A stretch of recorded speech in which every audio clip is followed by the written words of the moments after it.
Bell. So today I wanted to do a cool video for you guys. I was requested to do a video for tips and how to be vegan on a budget, or like a college student budget. So I know what it's like to be a vegan in college, so I thought I'd show you guys some of my tips and tricks. I have 5 tips for you guys, and this is a 2-part video. So the beginning, I'm going to be basically just talking about my tips, and then I'm going to have a delicious smoothie bowl recipe for you guys. So make sure to stay tuned till the end so you can see how I make delicious smoothie bowls.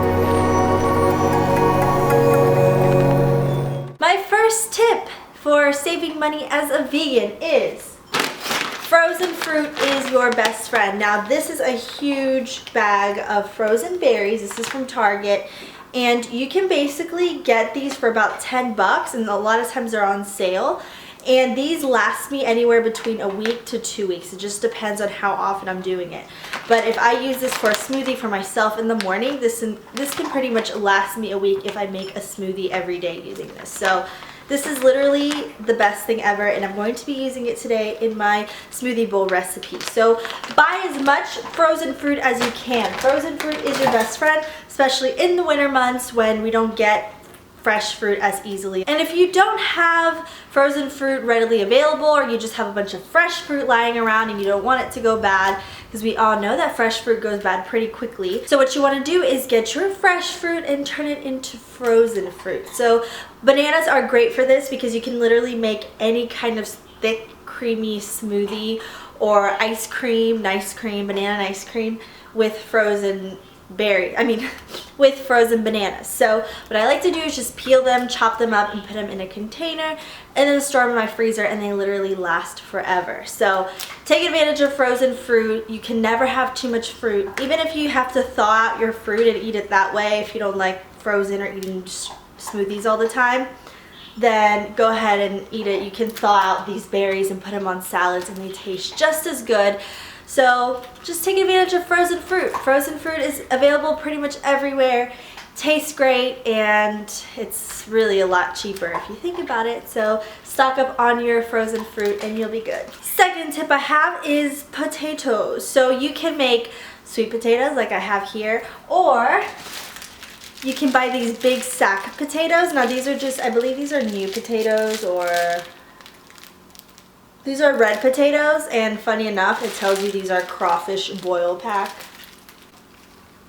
I'm not gonna eat crawfish with these, but these are really yummy in the oven, and I love potatoes because you can make a huge batch of them at a time, and you can save them in the fridge and they will last you a long time. And sweet potatoes are really, really good for you, and they are just the best meal. If you don't like them salty, you can make them sweet with any kind of like brown sugar over the top and cinnamon, and eat them as dessert.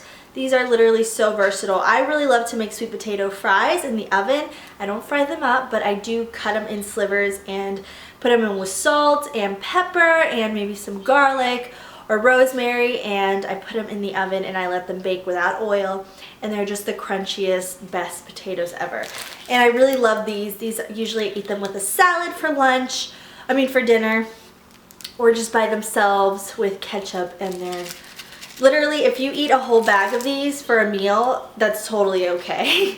I have done that before. I've chopped these guys up, baked them in the oven, and I have eaten them for an entire meal, and I felt amazing afterwards. So take advantage of potatoes. They are pretty much around all year long, so shouldn't have an issue with that. And if you guys like, I can show you guys how I make my potatoes. They're super easy to do. It's just very self-explanatory, but if you guys want to see a video on that, I'd be more than happy to show you guys. Third tip I have is making lentils or black beans, pinto beans, and rice. These are super cheap. A lot of times this is just a bag of regular lentils. You can literally buy these for $1.99 in the Latin food aisle. These are so cheap and they're so filling. This will make you a big, huge pot, which you can save. There are all types of lentil recipes. My favorite is red lentils. I love red lentils with tomatoes and make a big stew out of it. Rice is also a great. White rice. I love brown rice personally, and I basically eat that with every meal. Try those out. Don't be afraid of rice, pasta especially, and lentils. These are all great foods you can make ahead of time and make them in bulk and They're really delicious. Fourth tip I have is buying canned food. Now this is just whole kernels, and if you read the ingredient list, you'll see that all it has is corn, water, sugar, and salt. Of course, you probably won't need the water, the sugar, and salt if you drain these before using them. But literally, these taste so good. You can just drain them out and then saute them on a pan, or even just throw them in the microwave and eat them like that with some kind of seasoning on it. And it tastes so good. This is great as a side. You can make a ton of these if you love corn, especially garbanzo beans, chickpeas. These are great. I love throwing them in a saute. I personally like the 360 Organics brand from Whole Foods, but you can honestly buy any canned items. Corn tastes pretty good even out of the can, so it's not really gross. Also, buy lots of spaghetti sauce. Now make sure the spaghetti sauce has no animal products in it. Really good to put on top of pastas. You can put it on top of your corn. You can put it on your rice, on your lentils, on anything. So just look at the ingredients. Make sure you have good ingredients in them, and you should be good. I mean, honestly, one of my favorite dishes in college is making pasta. All you do is boil water and throw the pasta in, let it boil, and then add your seasoning, your sauce on top, and it can have garlic. You can put any kind of herbs that you have on hand. Also, I love to put avocado on top of any of my pasta dishes. So just experiment with it and just look at your canned food aisle. I know canned food kind of has a bad rap, but honestly, if you just go and you look for stuff, you will find good ingredients in these. Make sure it doesn't have too much additives or anything like that, just, you know, just to be safe. And in honesty, there's really nothing wrong with eating canned food. And that brings me to my last tip. The most important part about eating vegan on a budget is to cook as much as you can at home.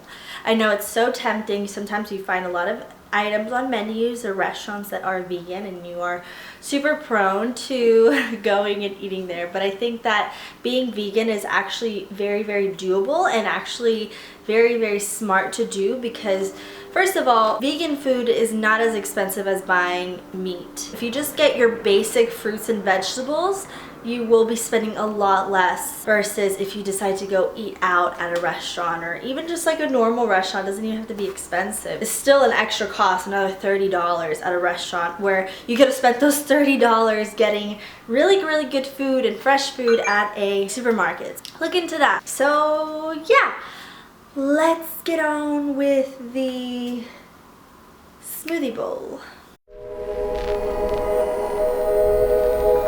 So we're first starting off with the toppings for our smoothie bowl, and I'm using strawberries, mangoes, chia seeds, and bananas. And first I'm just slicing up the strawberries in very thin pieces, and you want to make sure they're actually thinner than this so that they'll float and look prettier on top. If they're too heavy, they'll sink, kind of like mine did. And then I'm just taking half of a mango and I'm scoring it like this, kind of in crisscrosses, and you'll see that when you score the mango like this, you can pop it out like so, and you get these nice cubes, and you can just you can just slice these off like so.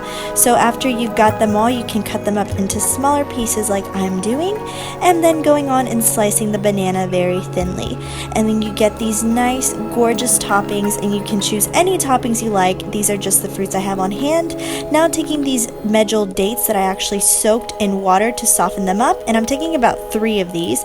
I'm taking out the pit and then chopping them up just to help out my blender, and then taking the water that I soaked them in and the 3 dates all chopped up, and then adding as many berries as I like. I use about a cup or a cup and a half, and then filling it with water just to level at the top, and then just blending all this through. Now you can make your base for your smoothie anything you'd like.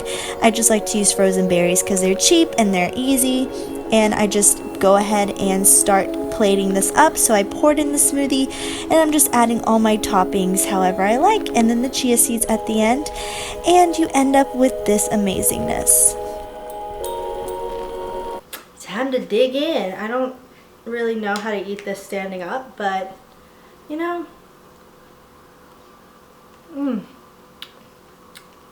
my god, brain freeze. You want to make sure to really mix everything up, especially since we put chia seeds.